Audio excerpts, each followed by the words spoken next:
You're nothing but a burden. Get out." Never in my life did I think I'd be kicked out of my parents' house on my birthday. Today is my 28th birthday. A party thrown by my parents. A day that was supposed to be joyful. I slipped into my dress and reached for the living room door. The air was cold, like needles brushing against my cheeks. But as I stepped inside, something about the house felt wrong. I wasn't expecting balloons or thoughtful gifts. Still, the living room lights were harsh, and the small group of friends and relatives gathered there wore stiff, uncomfortable smiles. My mother busied herself with the table setting, never once meeting my eyes.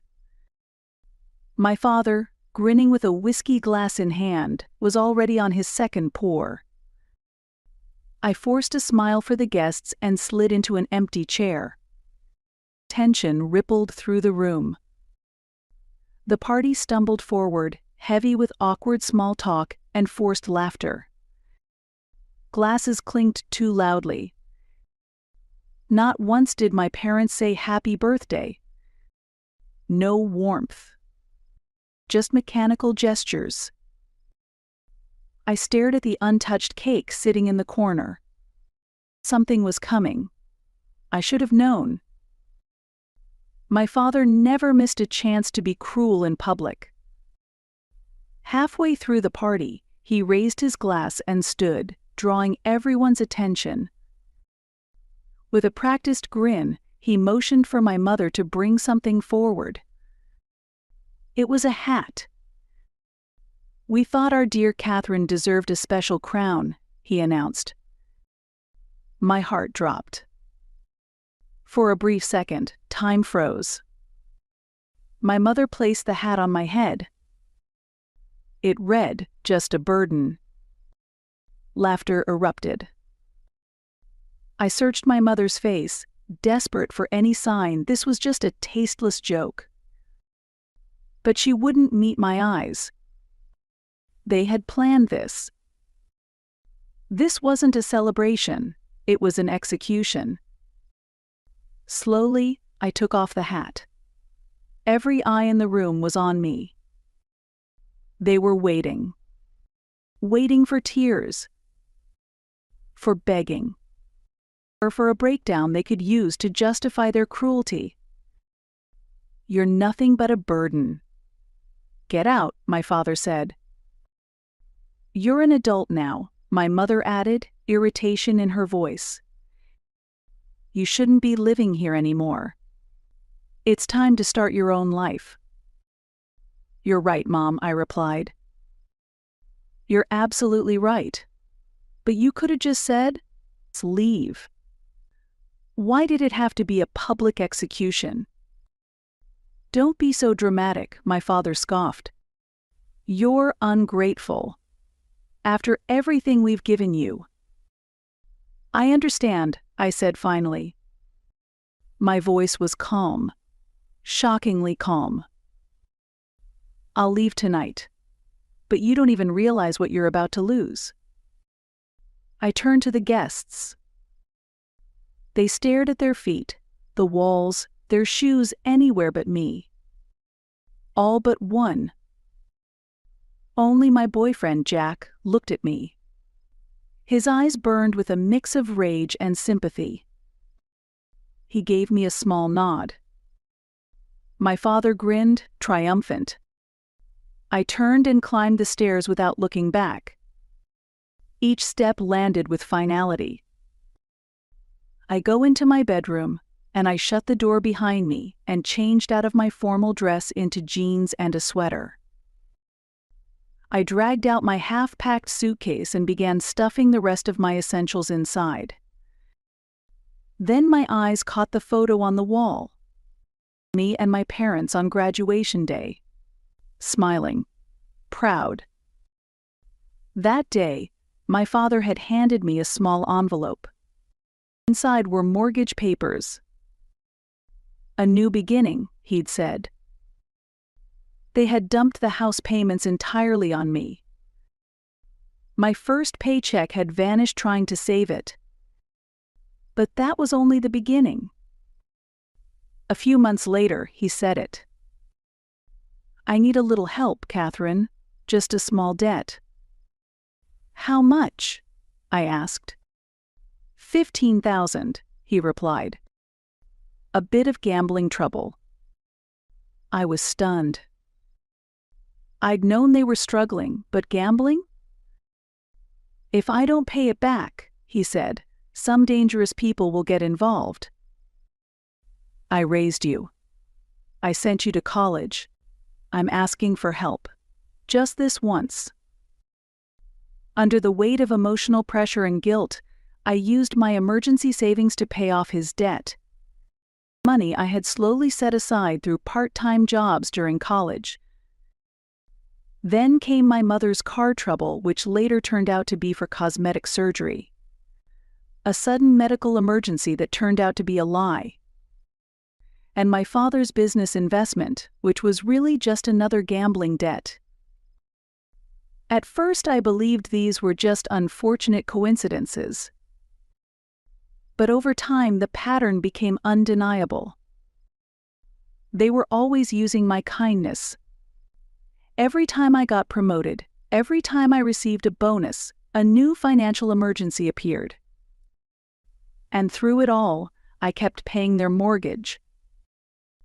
Whenever I bought something for myself, a new outfit, a small vacation, sometimes even just lunch, they called me selfish and ungrateful. I tried setting boundaries more than once. But each time, the emotional blackmail came back. "We gave up everything for you. Real family supports each other." They always knew how to press my guilt button, making me feel like I owed them something. Meeting Jack was the turning point. He saw my situation from the outside and pointed out the truth: my parents were financially exploiting me. I didn't want to believe it at first. The idea that my own parents were intentionally using me, it felt impossible. Jack encouraged me to start tracking my finances. When I did, the truth hit me hard. Over the past 5 years, most of my income had gone straight to them. "This isn't love, Catherine," Jack said gently. "This is exploitation." And slowly, I began to see everything through a new lens. I remembered that moment now as I opened my laptop and logged into my bank account. My fingers hesitated for only a second. Automatic mortgage payment canceled. I had just dismantled the financial scaffolding of their lives. I transferred the remaining funds from our joint account into my personal one. Then, a knock at the door. "Catherine?" Jack's voice. "You okay? Can I come in?" I opened a door and let him in. He took one look around the room and understood immediately. "Need help packing?" he asked simply. "Thanks," I said. "But there's still one more thing I need to do." He glanced at the screen, and a quiet understanding passed over his face. He placed a hand on my shoulder. "You have every right to do this, Catherine. What they've done to you." He shook his head. "There are no words." "I keep wondering how they'll react," I admitted. "But I know it's going to be ugly. I've already been hurt enough." "Come stay with me," Jack offered, "starting tonight. There's a guest room. Take all the time you need to figure out your next move." "Thank you," I said, sincerely. "There's nothing here worth staying for." He hugged me tightly. "You're making the right choice, Catherine. You're strong. You're brave. And more than anything, you're not alone." He picked up my suitcase, and together, we walked downstairs. The party had completely unraveled. Most of the guests were gone. My father was passed out in a chair, drunk. My mother stared blankly into her wine glass. As we walked by, she looked up, but said nothing. At the front door, I paused and took one last look inside. Memories flashed: Christmas mornings, summer barbecues in the backyard, doing homework at the kitchen table. A house that had slowly transformed from love and trust into financial manipulation. "Goodbye," I said softly, and stepped out. The sound of the door closing behind me felt like the final chapter of my old life being sealed shut. Months passed. Then, one morning, my phone buzzed violently. One glance at the screen shattered my calm. 27 missed calls. All from my parents, along with several unknown numbers. No doubt relatives or neighbors they had rallied to their side. I didn't check the voicemails right away. I just stared at the notifications, feeling that familiar stir of guilt bubble up. But I pressed it down, firmly. Lying back, I tapped the first message: my cousin Howard. "Got a notice the mortgage hasn't been paid. Uncle George is smashing furniture. Aunt Susan's having some kind of dramatic meltdown." I set the phone down. I didn't respond. I wasn't rushing to solve their crisis. Not this time. A new notification. Another voicemail. Curiosity 1, and I hit play on speaker. My mother's voice trembled. "Please, there's been some terrible misunderstanding. You wouldn't just abandon us like this. Call us whatever's wrong, we can talk it through. We're family."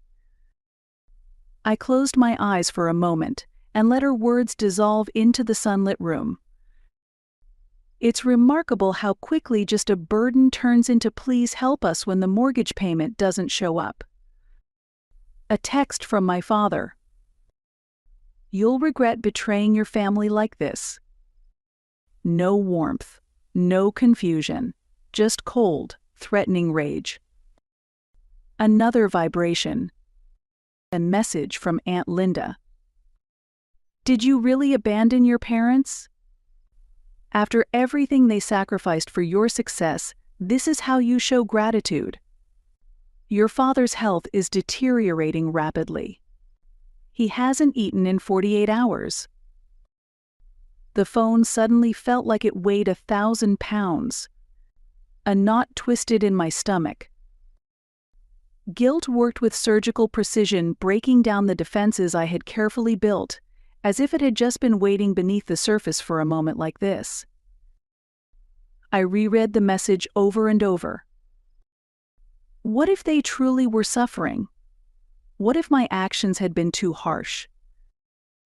The guilt grew heavier throughout the day. Aunt Linda's message was just the opening volley. Calls poured in. Relatives who usually ignored my existence suddenly had urgent opinions. "Do you understand how serious George's condition is?" Came Aunt Wendy's sharp voice in one voicemail. "Yes, families disagree, but this kind of abandonment crosses a moral line. Have you even considered your mother's fragile emotional state?" Uncle Tom said in another. This stress could send her into a total breakdown. Each message cracked my resolve a little more. Maybe I was heartless.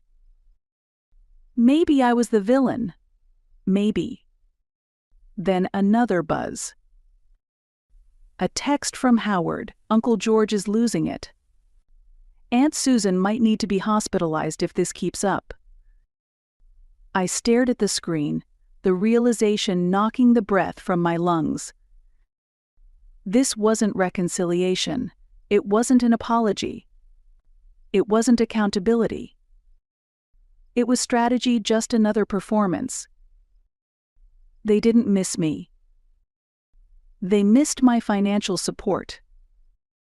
This time, I let the full weight of that truth settle. Years of one-sided sacrifice. Support never acknowledged.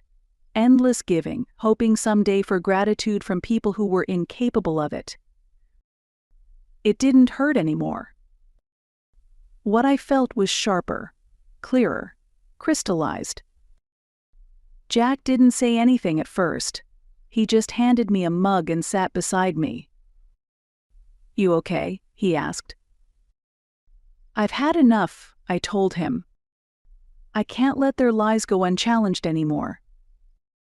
He nodded. "To protect your peace and your name, you need to tell the truth."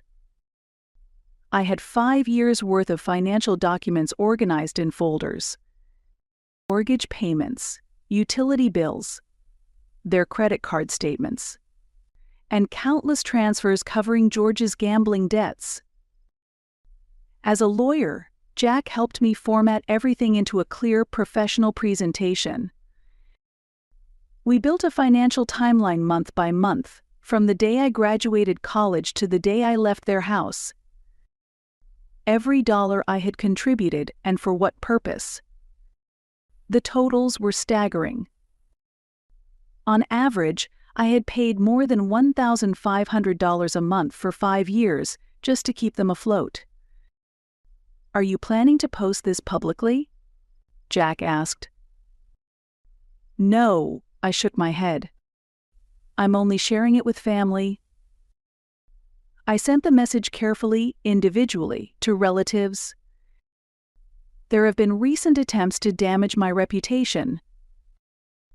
I had hoped to avoid addressing them, but I now feel it's necessary to share the truth. I paid my parents' mortgage and covered many of their living expenses. I chose to help them, but recently it's become clear that the relationship has been one-sided and exploitative.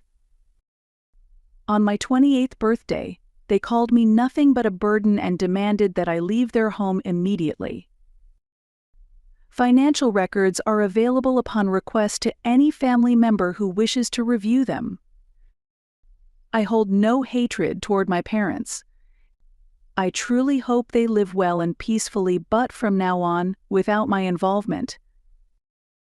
I won't be commenting further on this matter. I ask for your respect and privacy." Jack nodded. "Clear, factual, not emotional. It's perfect." "This ends here," I said. "Whatever comes next, that's their burden." Within hours, the responses began. The first was from Howard. "Catherine, I'm at your parents' house. I showed your documentation to everyone." They're stunned. Especially the aunts. "No one knew you'd been supporting them like that." Then a message from Aunt Linda. "Catherine, I just had it out with your father. At first, he insisted you were lying. But when Tom showed him the records, he changed. I told him how ashamed he should feel. Can we talk?" Jack sat beside me as I read through the flood of messages. "How are you feeling?" he asked. "Free," I said. For the longest time, I was afraid their version of the story would be the only one people heard. They were loud. I was quiet. Obedient. But now the truth is out. That weekend, my phone buzzed again. A new message from Uncle Tom. It was a photo. A for sale sign in front of George and Susan's house. They were now facing a new financial reality. They would have to deal with the consequences of their actions just like I had faced the consequences of theirs. The truth was out. It was finally time to move forward. The next few days swept by in a whirlwind of rebuilding. But the day came suddenly. A professionally formatted delivery notice arrived. I looked at Jack. His brows lifted as he scanned the legal header, his expression instantly shifting into professional focus. I crossed the marble foyer and I opened the door to find a court process server waiting, an official envelope in hand. "Catherine Smith?" he asked, voice procedural. "Yes," I replied, feeling the edge of my professional composure falter. He handed me the envelope. "Service of legal notice completed. You've been served. Contact details for legal response are included inside." I acknowledged receipt calmly, shut the door gently, and examined the envelope with detached precision. Carefully, I broke the seal and slid the documents out. My father had initiated legal action against me. The claims were absurdly vindictive yet tactically crafted. Financial misconduct, elder financial abuse, neglect of a dependent caregiver, temper tantrums dressed up in legalese. Jack, sitting beside me, reviewed the documents and immediately slipped into litigation mode. "This is outrageous. They're trying to weaponize the legal system because the financial exploitation stopped." "Not again," I said firmly, rising with resolve. "I won't apologize for defending my financial independence." That afternoon, we met with Jack's senior litigation partner. I laid out everything methodically, professionally, years of meticulously documented proof. Every transfer, every receipt, every documented contribution. They listened intently, asked precise questions, and confirmed they would prepare a powerful countersuit. "Your position is exceptionally strong," Jack's managing partner assured me. "Frankly, your case for countersuit is not just strong, it's undeniable, given the extent of the financial exploitation." I wasn't looking for revenge. I wanted justice. I wanted my professional reputation and financial independence restored.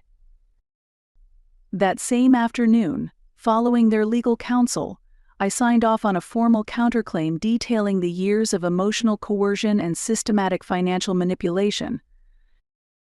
The reaction was immediate. My mother called first, her voice finely laced with rehearsed anguish. "Catherine, please. You're tearing this family apart. We've only ever tried to support your success. You're overreacting dramatically." I maintained professional silence. Then came a message from my father, his last calculated threat. "You think you've won?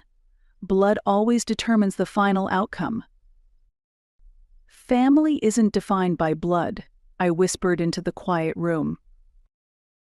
"It's defined by the people who recognize and respect your worth." 3 days later, I walked into federal court. With a leather portfolio containing neatly prepared legal documents, I was flanked by Jack and his firm's senior litigation partner. Inside the mediation room, my father sat unnaturally upright at the polished conference table. My mother fidgeted beside him, adjusting a designer scarf with shaky fingers.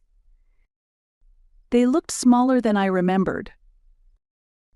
The court-appointed mediator explained professionally and clearly that by pursuing blatantly false claims, they exposed themselves to significant liability for defamation and documented financial abuse. My years of detailed records backed every word. My father's face flushed a sickly crimson. He jumped to his feet, his chair screeching harshly against the polished floor. "This is prosecutorial harassment," he shouted at the mediator. "She's manipulating the system against us." No one acknowledged his outburst. My mother collapsed forward in a dramatic sob, her wailing echoing unnaturally in the formal space. I remained composed. I said nothing. I needed no justification. As they stormed out, the mediator turned to me and said calmly, "Your documentation is exceptionally persuasive. Don't ever doubt your decision to protect yourself legally. As I walked out of the courthouse, with each step away from that building made the weight I had carried for years feel lighter. No more explanations, no more guilt, no more unfair apologies. 6 months passed. On a cold winter afternoon, we had an unexpected visitor.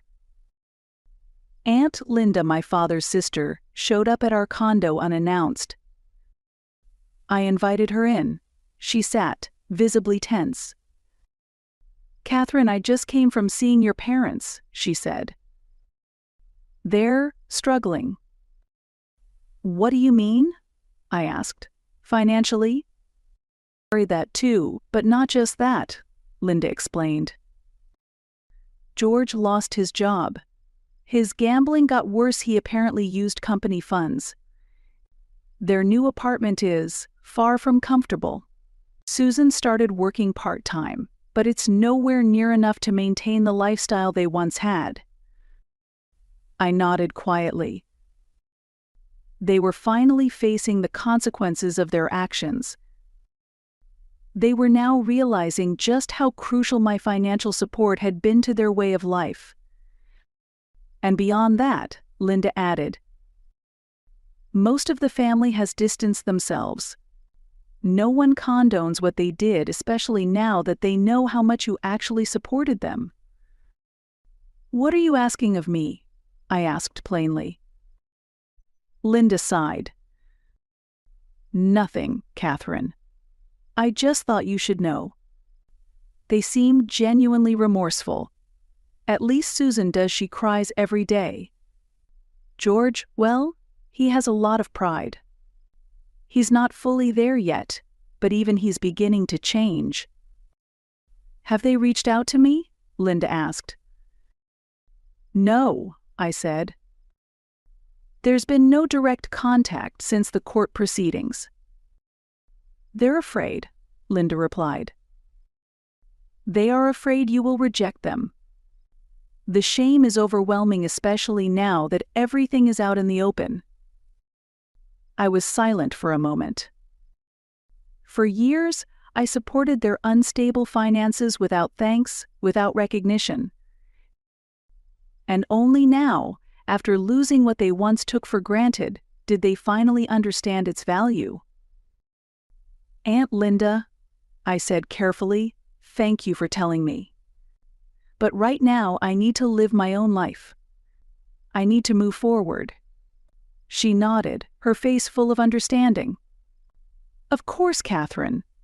I'm just happy to see you like this content." She looked around my new apartment. "You really built all this on your own, without anyone's help?" "I had Jack's support," I said, smiling at him. After Linda left, Jack turned to me. "Do you think you'll contact your parents?" I stood by the window, watching as winter twilight settled over the city. "I don't know yet," I admitted honestly. "If they're truly remorseful, they should be the ones to act. But I'm not happy they're suffering. That's not what I ever wanted." A few weeks later, a small envelope arrived at my office. A handwritten note from Susan. "Dear Catherine, I don't know if this will even reach you, but I felt I had to write. First and foremost, I'm sorry. There's no excuse for what we did, none. You supported our lives, paid our debts, and instead of showing you gratitude, we pushed you away.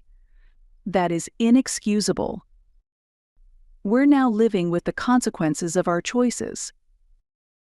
Only now do we really understand how different our lives would have been without your generosity. George is struggling, but he's begun to change. He started counseling for his addiction. I'm not asking for anything, no money, no reconciliation. I just want to know that I think of you, and hope you're happy and living the life you deserved. And maybe, one day, if you're open to it, we could sit down and talk over a cup of coffee." with love. Your mother. I read the letter over and over. The words felt sincere, but after years of manipulation and betrayal, trust isn't easily restored. I showed the letter to Jack. He read it carefully, then said gently, "It's your call. If you want to reconnect, I'll support that. If you want to keep your distance, I'll support that too." In the end, I didn't respond. I quietly hoped they'd grow from this lesson. And at the same time, I kept learning from my own. That choosing my peace over their toxicity was not just survival. It was growth. The days that followed were quiet, filled with gentle routines at Jack's condo. Brewing coffee, reorganizing my wardrobe, walking to the gourmet market for fresh ingredients. No longer anticipating the next financial crisis. No longer feeling like my existence was a burden. It was unfamiliar but incredibly precious. Then one day Jack said, "I have a surprise." He led me on a walk along the Charles River, guiding me to a bench. "Sit here," he said, reaching into his pocket. "Catherine, since you came into my life, I've seen what true strength and grace look like. You've shown me what it means to be the best version of yourself in the worst of circumstances." When he knelt down, I gasped, "Catherine Smith, will you marry me?" Tears filled my eyes as I said, "Yes." The ring was perfect, simple, elegant, exactly what I would have chosen myself. I hadn't forgotten the pain of the past. But I had begun writing a new story, one based on love and respect. A story in which old patterns would never repeat. A story where, for the first time, I had found a family I had chosen. And in this new, healthy circle built by choice, not obligation, I had finally found